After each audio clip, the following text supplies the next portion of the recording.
Hola, hola, ¿qué tal? ¿Cómo están? Sean bienvenidos a este cuarto programa de Los Poliobios, desde que estamos en Spotify y desde que estamos en YouTube. Sean bienvenidos.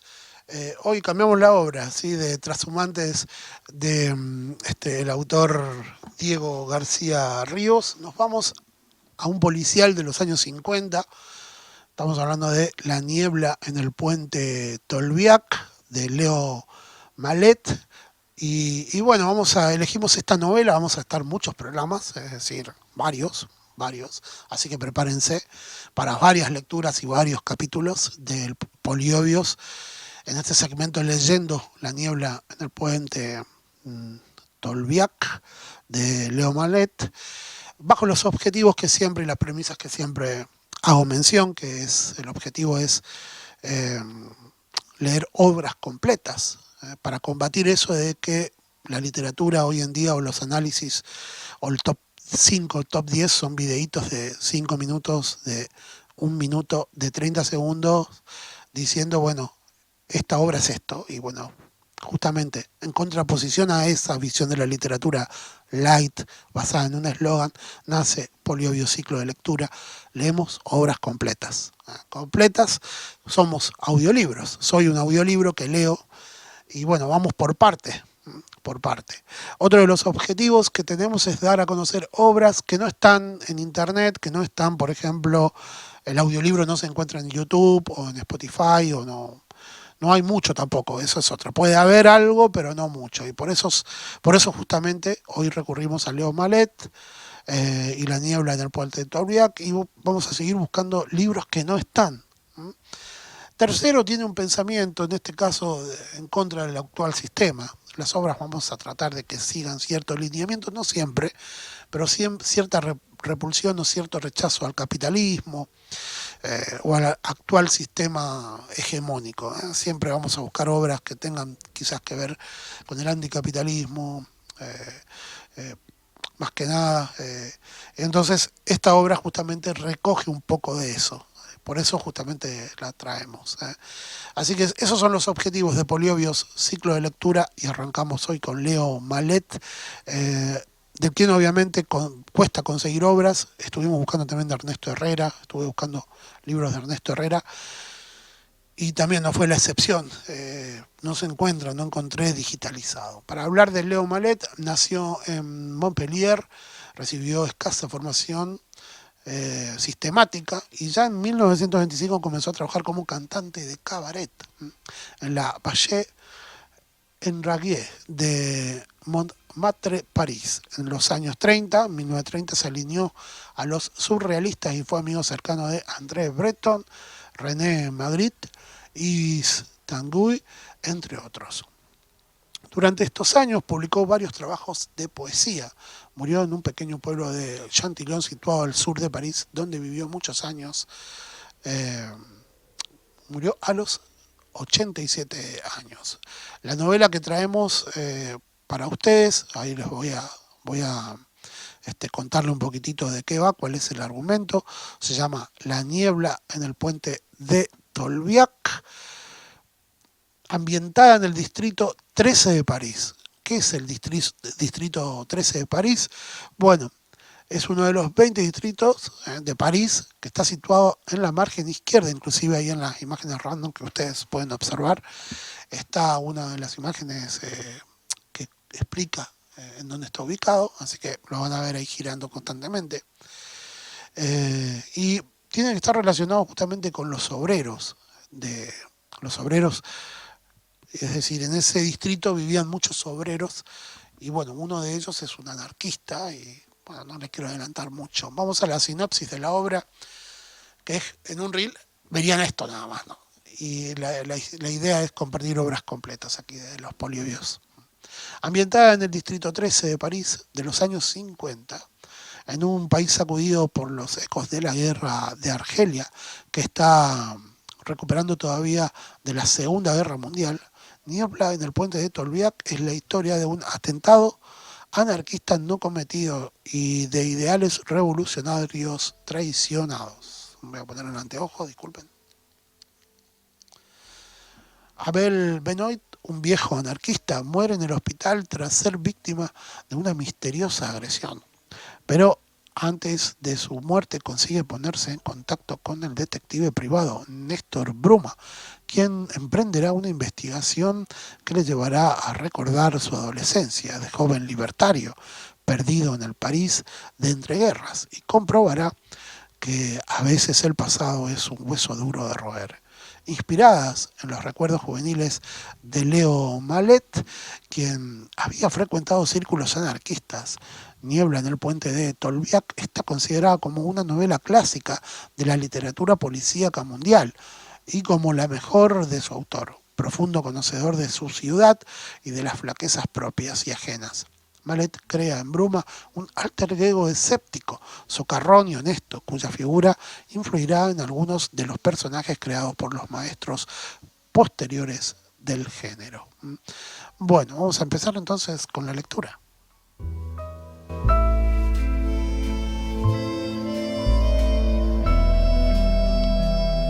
La traducción es de Luisa Feliu del libro y bueno, lo vamos a compartir acá.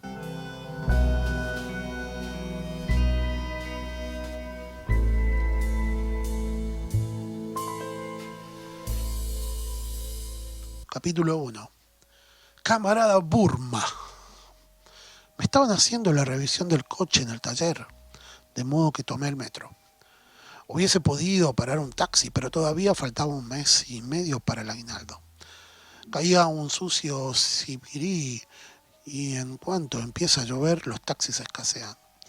Deben escoger con la humedad.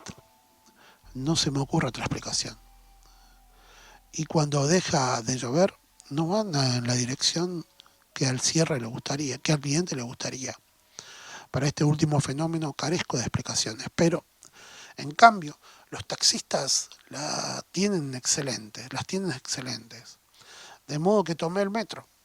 No sabía exactamente quién ni qué me requería en el hospital de la Salpêtrière. Me dirigí al siniestro establecimientos por convocatoria, por así decirlo. Con el correo del mediodía había recibido en mi oficina de la calle Petit Champs una carta lo bastante misteriosa como para interesarme.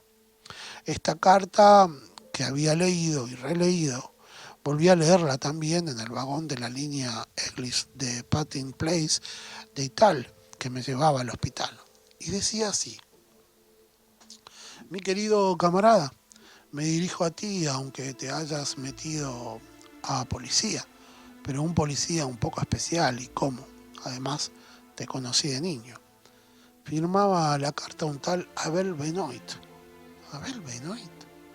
No recordaba haber conocido a nadie en mi vida, de niño o después que se llamara así. Sin embargo, me rondaba por la cabeza un rescoldo de idea, una idea muy vaga sobre los círculos de los que podía proceder el papelucho. Pero aún Abel Benoit, lo que se dice es un individuo llamado Abel Benoit, mi no conocer, un susodicho papel seguía así. Hay un cabrón que está preparando una cabronada. Ven a verme al hospital, Salpir, sala 10, cama. Ahí se liaba un poco. Igual se podía leer 15 de 4 a elegir. Te diré cómo salvar el pellejo de los compañeros. Fraternalmente, Abel Benoit. Sin fecha, excepto la del matasellos de la sucursal del Correo, del Boulevard Massena, en el sello de 15 céntimos, aparte de la firma de trazos bastante firme, como todas las firmas. La letra de la carta era bastante temblorosa, lo que se explica sin dificultad. Cuando uno nace en una cama es caridad, es porque la salud deja bastante que desear. Y si a uno le tiembla el pulso, la caligrafía se resiste. Además, las rodillas no suplen una buena mesa de despacho con su carpeta de cuero y su secante. Las señas del sobre eran de otra mano. El papel cuadriculado de la carta era de lo más barato. Y todo ello parecía haber permanecido bastante, un lapso de tiempo más o menos prolongado en un bolsillo o en un bolso, antes de que lo echaran al buzón. Desprendía para un olfato atento ligeros efluvios de perfume barato. Probablemente el tipo le había encomendado la misiva de una enfermera poco cuidadosa cuando no estaba de servicio. De los términos de la nota también podía deducirse que a mi corresponsal no le gustaba la bofia y que un peligro amenazaba a unos amigos comunes por obra y gracia de algún malintencionado. Doblé la carta y la guardé con mis otros papeles portátiles, preguntándome por qué me estaba dedicando a ese juego estéril de deducciones sin sentidos. Era perder el tiempo inútilmente, ya que al poco rato estaría ante el misterio enfermo conocido, a menos que. Hasta entonces no se había ocurrido la idea de que podían estar gastándome una broma y de pronto me vino a la mente. Abel, no te dice nada. Néstor, busca mejor, es tu trabajo. Abel, y si por casualidad el cabrón que andaba preparando cabronadas se llama Caín, ¿qué me dices? ¿A qué sería una buena? Una magna inocentada a mediados de noviembre, como un anticipo de las fiestas de fin de año, gentileza de un bromista refinado. Vaya, vaya. De todos modos, no tardaría en salir de dudas, de modo que, mientras tanto, mejor mirar alrededor, no fuera a ver un par de gambas enfundadas en medias de nylon dignas de retener la atención de un buen cristiano. Así me distraería, hasta los inocentes tienen derecho a distraerse. Generalmente el metro de primera clase, desde ese punto de vista, me refiero a piernas femeninas bien torneadas, enfundadas en prendas finas, miel sobre orejuelas, cruzadas bastante de arriba, no me deja nada a desear. Bueno, depende de los días, sería mal presagio que desear. Aquella tarde yo no tenía el día. Había en efecto una rubia vaporosa sentada en el último asiento del vagón, pero me daba la espalda. En cuanto a los demás viajeros, todos ellos dignos representantes del sexo fuerte, ignoro cómo tenían las piernas, ni ganas de saberlo, pero en conjunto tenía bastante mala pinta. Especialmente los dos engominados sentados delante de mí, dos jovenzuelos con los cuellos de las camisas almohadinados, como platos, modelo aprendiz endomingado.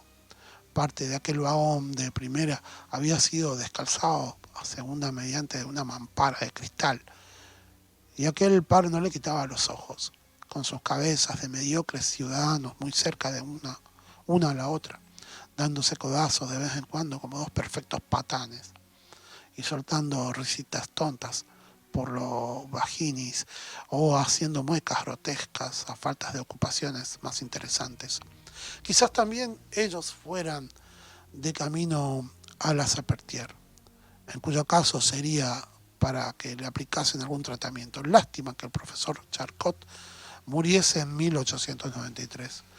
Hubiesen podido ser temas de estudio interesantes para él. Irritados por los visajes de aquellos votarantes, me levanté. Tenía otras 3 excelentes razones para dejar mi asiento. Sentía bastante curiosidad por ver qué tipo de espectáculo les parecía tan excitante. Además estábamos llegando a mi estación y, por último, experimentaba esa extraña impresión de que alguien me estaba observando. Notaba una mirada clavada en el cogote o en la espalda y pensé que me libraría de ella levantándome. Dicho y hecho. Mientras me dirigía hacia las puertas, eché una mirada de reojo al sector más democrático del vagón. La muchacha que me había puesto en trance a mis dos votarantes estaba de pie, de la manera de separación casi pegada a esta. Parecía estar a miles de kilómetros de allí, quizás en algún prado recogiendo azulinas, pero cuando nuestra mirada se cruzaron, la tuya se prendió de la mía con un imperceptible pestañeo. Contaría a lo sumo y en total 20 años. De alguna media bien proporcionada, la trenca desabrochada, un tanto dudosa como todas las trencas. Dejaba al descubierto una falda de fieltro roja y un jersey negro bajo el cual dos senos menudos pero firmes se erguían autoritarios. La seña, el talle, un cinturón de cuero natural, claveteado, la melena suelta, negra, con reflejos azulados. Enmarca el óvalo puro de un bonito rostro de cutis ligeramente cobrizo, en el cual se abrían dos ojazos oscuros y unos labios sensuales, realzados con un lápiz de labios de color claro. Colgaban de sus lóbulos unos aros de metal dorado que oscilaban al ritmo del traqueteo del tren. Tenía aspecto de gitana y el porte majestuoso de las mujeres de su raza. Todas ellas, o casi, son de sangre real. Un universo lleno de tradiciones, misterios y poesía la separaba de mis dos bubalicones y sus muecas, pero naturalmente llamaba la atención. Y hasta para aquellos dos tontañas se hacía difícil no mirarla. Se hacía notar y recordé haberlo visto antes en el andel que correspondía en la estación Republic. Cuando cambié de línea, me pregunté si significaba algo. A lo mejor tengo cara de que me digan la Buenaventura.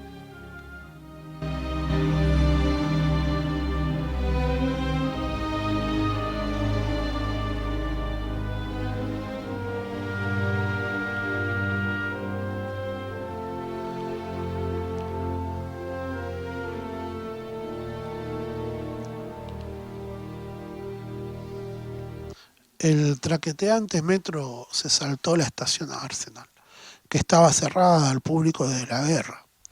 Arsenal y guerra debían ir parejos, pero en el caso de la mirada que sentía clavada en mi persona, sin duda no era más que una coincidencia.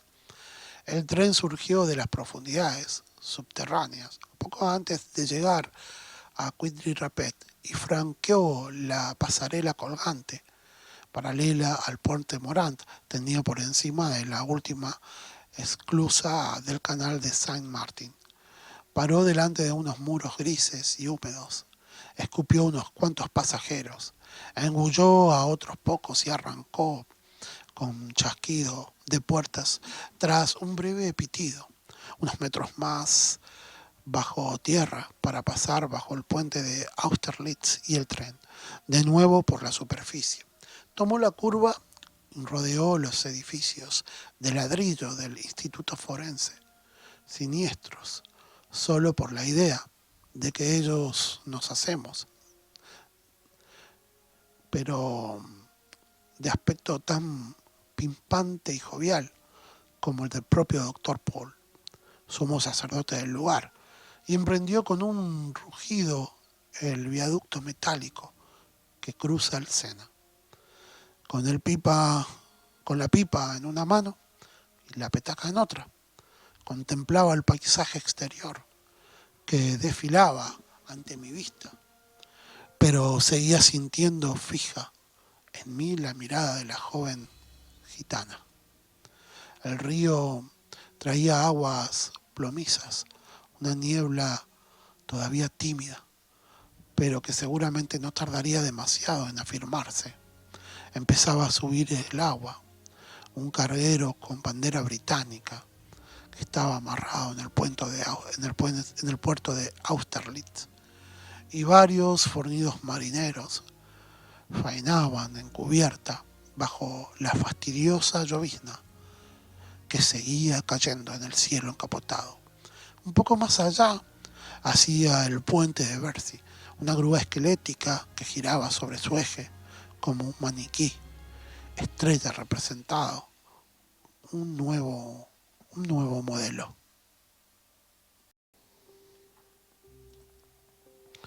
Estaba terminando de llenar la pipa cuando la X de las vigas gigantescas que forman una barrera mediana en la estación de Austerlitz apareció en mi campo visual.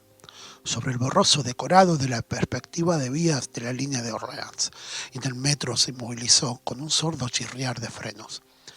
Me apeé, dos corrientes de un aire hostil, impregnado de humedad, una procedente de la Sena y la otra de los andenes del ferrocarril que hay bajo la estación del metro.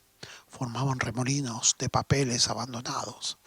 Tanto peor para los pánflidos que estaban duchos, parecían en hacerse los interesantes con las mujeres y que finalmente no iban a la Salpêtrière, que se buscaran otros motivos de diversión.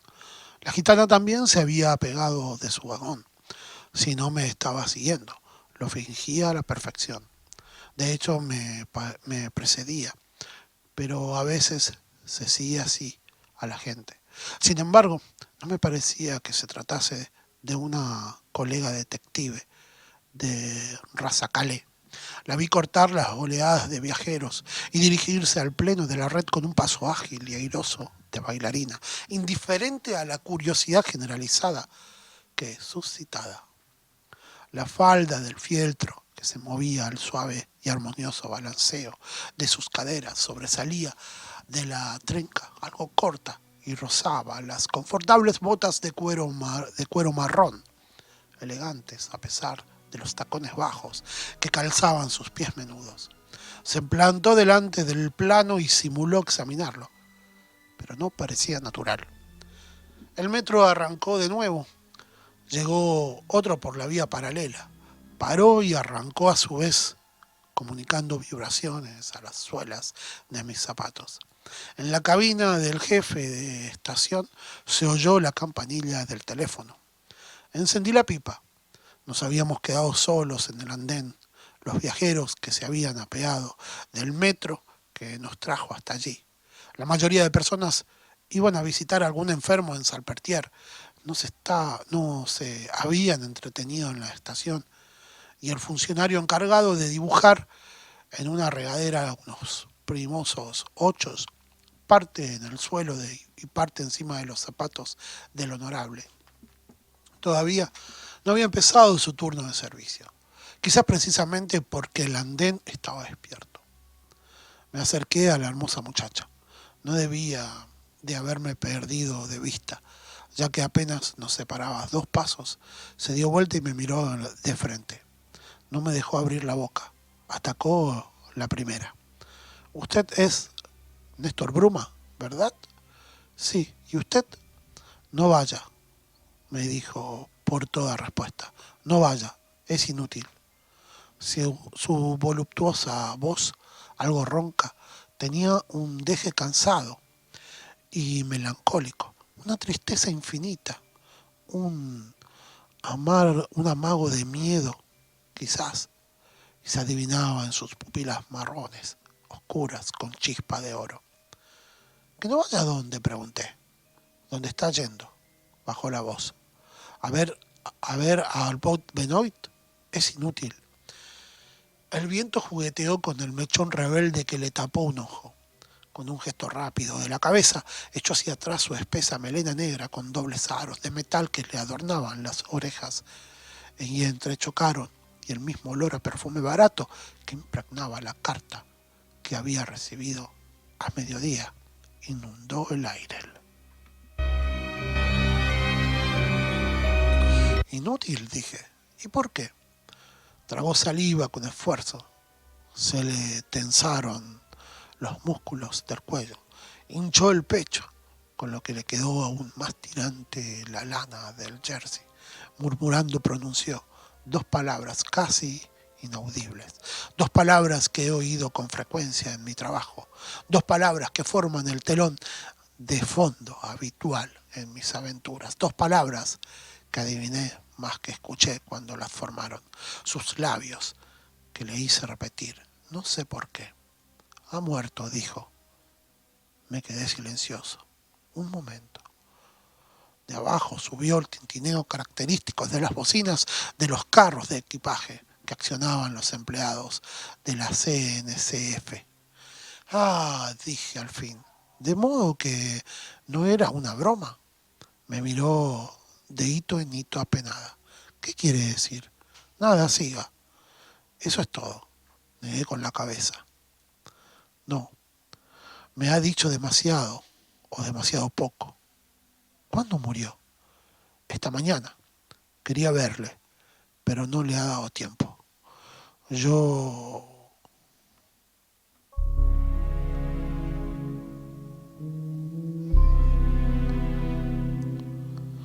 una vez más trago saliva con esfuerzo. Quizás tarde, demasiado. Quizás tardé demasiado en enviar la carta.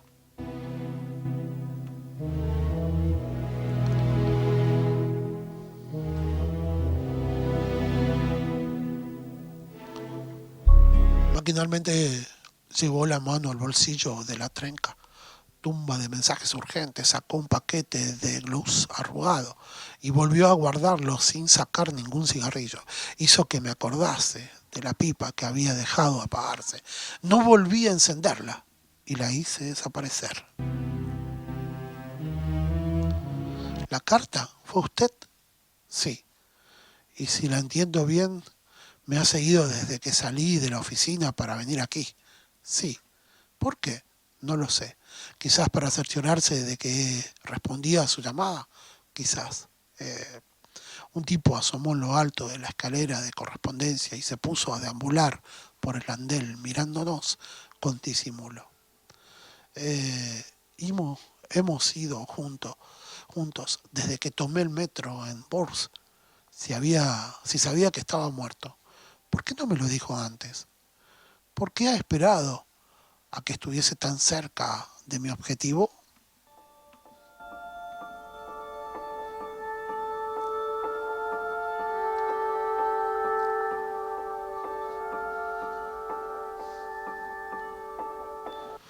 Bueno, y hoy hemos llegado en esta primera lectura hasta aquí, ¿sí? Así que los espero para un nuevo capítulo de Poliobios y para continuar la lectura de La niebla en el puente de Tolbiac de Leo Manet. Acá por Spotify, por YouTube, por Radios Libertarias, por De Orugas y Mariposas, Radio Diversidad, por www.arielcoceres.blogspot.com. Seguimos entonces en el próximo capítulo. Chao.